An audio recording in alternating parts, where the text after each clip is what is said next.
7h42 sur BFM Business et sur RMC Live. C'est la matinale de l'économie qui continue depuis Vivatech avec nos invités. Anthony Morel nous a rejoint. Bon, il n'y a qu'un sujet quand même ici, Anthony, c'est la souveraineté. Clairement. C'est est-ce qu'on peut garder une forme d'indépendance face aux Américains, face aux Chinois, au moment où ils peuvent couper le robinet à tout moment. On l'a vu encore avec Anthropic, on en parlait il y a 3 jours. Donc voilà, c'est un sujet qui est évidemment fondamental ici à Vivatech. À nos côtés, Antoine Laurent, bonjour. Vous êtes le cofondateur de Hublot. Hublot qui travaille dans la santé, qui aide notamment les hôpitaux à s'organiser. Vous allez nous expliquer tout ça. Vous avez un point commun avec Jean-Louis Constanza de Vandercraft. Vandercraft, les exosquelettes, les robots déployés chez Renault. Tous les deux, vous rentrez dans le Next 40, cette nouvelle promotion qui a été annoncée lundi. Julie Higuet, bonjour. Vous êtes la directrice de la mission French Tech. Juste avant, les règles ont changé un peu dans ce Next 40. Qu'est-ce qu'il faut aujourd'hui pour rentrer dans le classement ? Bonjour, alors oui, effectivement, les règles ont changé. Ce Next 40-120, c'est quoi ? C'est notre équipe de France de la tech. Donc ce sont des entrepreneurs et des entreprises qui innovent sur tous les secteurs qui sont clés pour notre souveraineté, donc la robotique, l'intelligence artificielle, la cybersécurité. Et ces entreprises, cette année, il y a une petite particularité. D'abord, elles doivent être des puissances économiques. On ne parle pas de petites entreprises. Sur l'ensemble de la promotion, c'est 11 milliards d'euros de chiffre d'affaires cumulé. C'est 46 000 emplois sur l'ensemble du territoire. Donc ce sont des entreprises qui sont déjà bien installées, donc qui se développent et qui ont le potentiel de devenir de véritables champions. Mais maintenant, cette année, on leur a demandé d'autres choses. On est allé voir, parce qu'on est quand même l'État en tant que mission French Tech, on est là pour accompagner des champions qui sont stratégiques. Donc on s'est assuré que déjà, elles innovaient. Donc ce sont des entreprises qui déposent des brevets, ce sont des entreprises qui investissent dans l'innovation, beaucoup plus qu'une entreprise traditionnelle. Et le deuxième critère, c'est de s'assurer qu'en fait, elles le font pour le bien commun ou pour la compétitivité des autres entreprises. Il faut que ça serve. C'est-à-dire qu'il n'y a pas que du quantique, quoi. Il y a un côté quali, il y a une vision politique, de planification de l'économie, de vision de l'État, quoi. Exactement. On est en train de créer nos futurs champions, ceux qui vont être indispensables pour les Français. Alors, indispensable pour les Français. J'en ai deux, Hublot et Vandercraft. On vous suit, Jean-Louis Constanza, depuis 10 ans. On vous a vu évoluer. Aujourd'hui, cette entrée dans le Next 40. Qu'est-ce que ça change ? C'est une simple étape, c'est un tampon ou c'est plus que ça ? Alors, entrer dans le Next 40, c'est évidemment un tremplin. Vandercraft, en ce moment, on discute énormément avec des industriels pour leur proposer des robots pour travailler chez eux. Être Next 40, évidemment, ça nous met sur un autre niveau parce qu'on est reconnu par, comme l'a dit Julie, par des critères plutôt durs qui désignent des industriels qui ont duré et qui seront là encore dans 10 ans. Donc quand on propose des robots à Renault ou à La Poste juste derrière, c'est évident qu'ils cherchent des partenaires de long terme, qui sont capables d'innover beaucoup, qui sont capables de faire mieux que les Chinois et les Américains dans les robots. Et tout ça, c'est déjà beaucoup filtré par le fait d'appartenir au Next 40. Vous êtes le seul au monde à avoir des robots qui bossent vraiment dans les usines. Alors oui, à notre connaissance, il n'y a pas d'autres... en fait, Renault, qui est aussi notre partenaire de production, qui va produire nos robots par centaines de milliers, le jour venu, est aussi notre premier client. Il vient d'annoncer qu'ils vont commander 350 robots, ce qui est déjà une jolie première commande, et a montré des robots qui produisent dans l'usine de Douai pour des voitures. Et c'est la première fois qu'on voit, alors peut-être qu'il y en a d'autres, mais je ne le sais pas, et on n'a pas vu de vidéo, une commande de robots dans une usine en chaîne de production. Ça se passe super bien, votre Avec partenariat. Renault, ça se passe très bien, c'est fantastique, c'est pas évident de faire un partenariat entre une petite et une grande entreprise. Ça fait presque 2 ans qu'on se connaît et on avance très vite ensemble. On fait l'ingénierie du robot pour entrer en grande série. Renault nous aide à rencontrer ou à démontrer à des clients de l'industrie ou de la logistique ou d'autres secteurs bientôt. Et puis on travaille sur tous les cas d'usage de Renault et ça couvre tout. Donc on va pouvoir tout couvrir avec eux. Donc ça veut dire qu'on a une vraie carte à jouer dans ce domaine-là. On a beaucoup parlé de l'intelligence artificielle.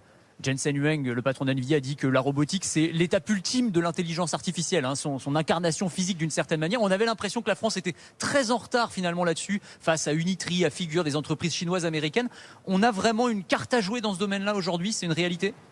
On est parti chez Vandercraft de robots qui sont des robots humanoïdes, mais qui servent à faire marcher les gens. Donc ce sont des exosquelettes.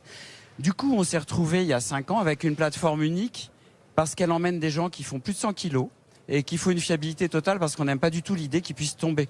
Et quand on a commencé à faire des robots à partir de cette plateforme, on était factuellement en avance dans les critères essentiels pour l'industrie qui sont le taux de succès sur les tâches.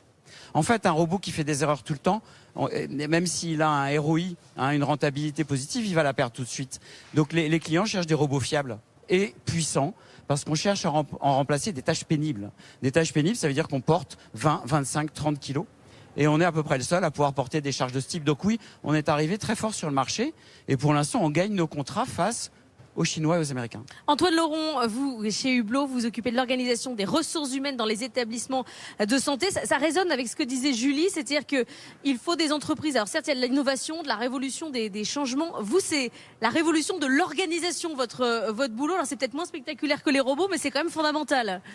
Bien sûr, c'est fondamental et on travaille sur une innovation autour de l'organisation concrète des établissements de santé. Nous, on s'attelle à essayer de réconcilier les aspirations des soignants avec les contraintes des organisations, donc les 6000 hôpitaux, cliniques, maisons de retraite avec lesquels on travaille, pour préserver les vocations des soignants, les maintenir dans le métier. Et on développe une plateforme RH pour aider les établissements à mieux planifier, recruter, organiser leurs équipes. Vous nous donnez quelques chiffres d'utilisation d'Hublot ? Donc on a 6000 établissements qui utilisent nos solutions au quotidien.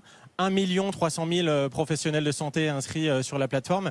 Ça représente à peu près 500 000 missions et on a une croissance de 35% par an, donc ça continue. Anthony. Je voulais me tourner vers Julie Huguet pour ce classement du Next 40. Alors, on avait l'idée de mettre en avant des entreprises industrielles, comme vous le disiez, mais il y a aussi de la deep tech. Alors, la deep tech, je trouve ça hyper intéressant parce qu'on parlait de souveraineté, mais c'est aussi l'un des enjeux, c'est de dire que pour être en pointe sur les ruptures technologiques de demain, il faut déjà être dans les laboratoires de recherche et mettre en avant les entreprises françaises. C'est aussi ce que vous essayez de mettre en avant ? Oui, tout à fait. En fait, c'est une particularité de cette année, c'est que dans le Next 40, on est passé de 8 à 38% d'entreprises deep tech, donc qui sortent vraiment des laboratoires.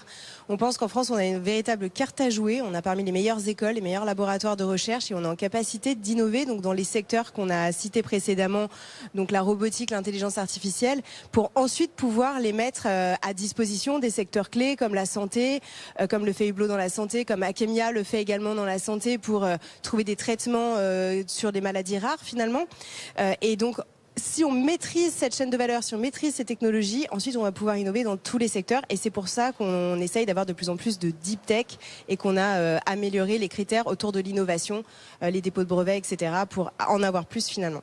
Sur les questions de commande publique, fondamentales pour la question de la souveraineté, on a vu que Palantir, elle est sortie pour Chaps Vision qui est dans le Next 40, qu'on espère bien recevoir sur ce plateau d'ici la fin de l'année. Chez Hublot, est-ce que vous faites face, vous, à des concurrents américains avec des choix d'acteurs publics qui doivent dire, bon, bah, je choisis Hublot, je sais pas si c'est mieux, mais en tout cas, je fais le choix de la souveraineté. Nous, on est un acteur français et on fait face à de la concurrence qui est effectivement internationale.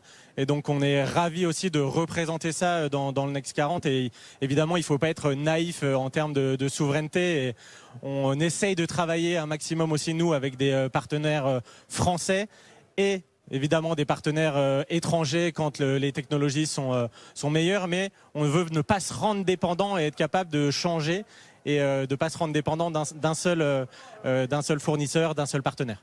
Anthony ? Jean-Louis, si on se projette un petit peu sur la robotique, parce que c'est un champ qui est absolument fascinant, évidemment, est-ce que vous imaginez, vous, comme certains, comme Elon Musk, par exemple, que demain, on aura tous un robot avec nous, c'est-à-dire à la maison, qu'ils seront dans la rue, qu'ils nous livreront les courses, qu'ils nous serviront dans les restaurants, en plus du fait d'être dans les usines, comme ils le sont déjà de plus en plus aujourd'hui, ce qui représenterait un débouché, ce qu'on vous souhaite, parce que ce serait absolument considérable. Mais c'est quoi le futur de la robotique ? Alors c'est assez probable qu'il y ait effectivement énormément de robots. C'est un format qui progresse très vite avec l'IA et la mécanique, qui est aussi un problème. Par exemple, nous pensons chez Wondercraft que le segment principal de la robotique à la maison, c'est pas pour les gens qui peuvent eux-mêmes passer l'aspirateur, c'est pour toutes les personnes qui sont en perte d'autonomie et qui sont déjà nos clients d'exosquelettes et qui ne peuvent pas mettre une chemise tout seul, qui doivent se transférer du lit à un fauteuil roulant, qui doivent recevoir de l'aide dans la salle de bain. C'est 200 ou 300 millions de personnes dans les pays de l'OCDE, rien que dans les pays de l'OCDE. C'est en croissance explosive et c'est un robot qui est extrêmement difficile à faire. Il faut qu'il soit très puissant, très doux, très intelligent. Donc il y en a encore pour 4 ou 5 ans avant de commencer des vrais tests sur ce marché. Mais On n'a pas tous besoin d'un robot à la maison, en fait. Il y a ceux qui en ont vraiment besoin. Je pense qu'après, on en aura tous un parce que les prix baissent énormément. Si on est allié avec Renault, c'est parce que, pour défendre notre souveraineté, on voulait un allié industriel français, et 2, l'automobile, c'est fabriquer des objets complexes pour pas cher dans un grand niveau de qualité. Donc les prix vont baisser. Les prix vont baisser énormément. Et les robots vont être accessibles probablement à tout le monde. Ça coûtera combien un robot à tout faire? Ça pourrait coûter combien? Ça pourrait coûter 30 000 € d'ici une dizaine d'années. Donc c'est le prix d'une voiture. Ça peut rendre autant de services, mais ça rend beaucoup plus de services pour les gens qui en ont vraiment besoin.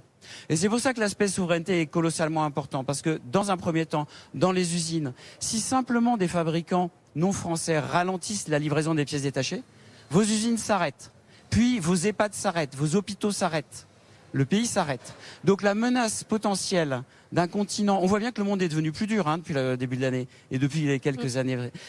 C'est pour ça qu'avec Renault, Wandercraft, on est en train de réintégrer tous les composants critiques.